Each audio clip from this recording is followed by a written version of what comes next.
Eh bien, bonjour à vous tous, toutes mes salutations une fois de plus. J'aimerais commencer par vous remercier tous pour vos prières et votre soutien pendant cette période difficile pour certains d'entre nous.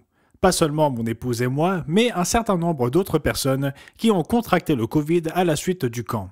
Je voudrais mentionner une famille qui a particulièrement besoin de nos prières. Un membre de Kansas City, Bob White, un ami très cher depuis de fort nombreuses années, depuis 1995 je crois, souffrait d'un cancer de la prostate depuis 10 ans, éprouvant beaucoup de douleurs et de souffrances, surtout ces 5 dernières années. Mais quoi qu'il en soit, leur petite fille a ramené le virus Covid dans la famille et Bob et son épouse y ont tous deux succombé. Tous deux étaient âgés d'environ 80 ans et avaient un certain nombre de problèmes de santé. Donc ce n'est pas vraiment surprenant. Mais ce n'est pas facile pour la famille. Ils ont une fille qui a des problèmes mentaux et dont ils se sont occupés pendant toutes ces années. Et maintenant, la responsabilité de tout repose sur leur autre fille, Jenelle Seaman. Elle a surmonté le coronavirus, mais son mari se bat encore contre cette maladie. Et elle a dû faire face à la perte de ses 2 parents. Elle ressent vraiment tout le poids du monde sur ses épaules. Et j'espère que nous prendrons très au sérieux la responsabilité de prier pour une personne qui souffre de cette manière ou pour une famille qui traverse tant d'épreuves. Alors s'il vous plaît, pensez à Jenelle Seaman et à son mari Jay dans vos prières. Il est très important qu'ils aient un réel espoir qu'elle puisse supporter cette épreuve à laquelle elle fait face.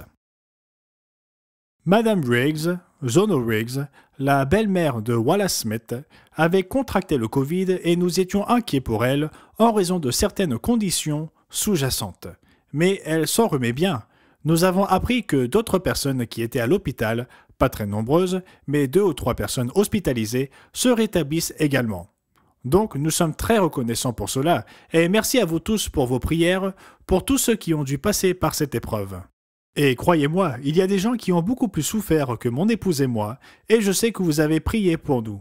Mais s'il vous plaît, priez pour ces autres personnes qui ont traversé des épreuves beaucoup plus sévères dans certains cas.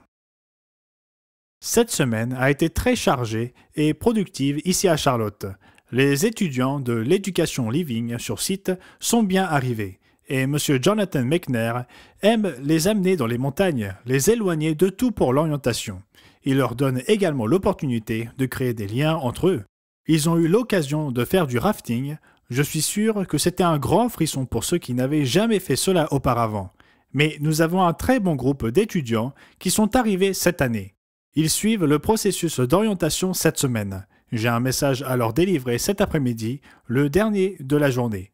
Ils seront probablement fatigués d'écouter au moment où je leur parlerai, mais néanmoins, M. Ames et moi, ainsi que M. Wynell et d'autres, s'adresseront à eux cet après-midi, et les cours commenceront dès lundi. Nous avons assisté à une pré-visualisation de la vidéo, l'arrière-scène de l'œuvre, cette semaine. M. Dellinking a effectué un travail remarquable, comme toujours, en condensant tant d'informations de manière compréhensible. Il y a ajouté de la musique et d'autres éléments. Donc c'est un travail remarquable qu'il a réalisé et que nous avons examiné. Nous avons été en mesure de l'approuver, de sorte que cela peut maintenant être traduit dans d'autres langues et être reproduit pour la fête des tabernacles. J'espère que vous attendez tous avec impatience la vidéo l'arrière-scène de l'œuvre qui sera diffusée à la fête des tabernacles cette année.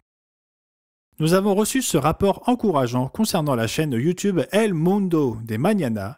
Nous avons posté la première émission doublée en espagnol de M. Stuart Vakovich intitulée « Qui sont les 4 cavaliers de l'Apocalypse ?» Et dans les 12 premiers jours, elle a recueilli plus de 55 000 vues. Des chiffres très encourageants. Et aussi, on a gagné 219 abonnés à la chaîne YouTube en espagnol.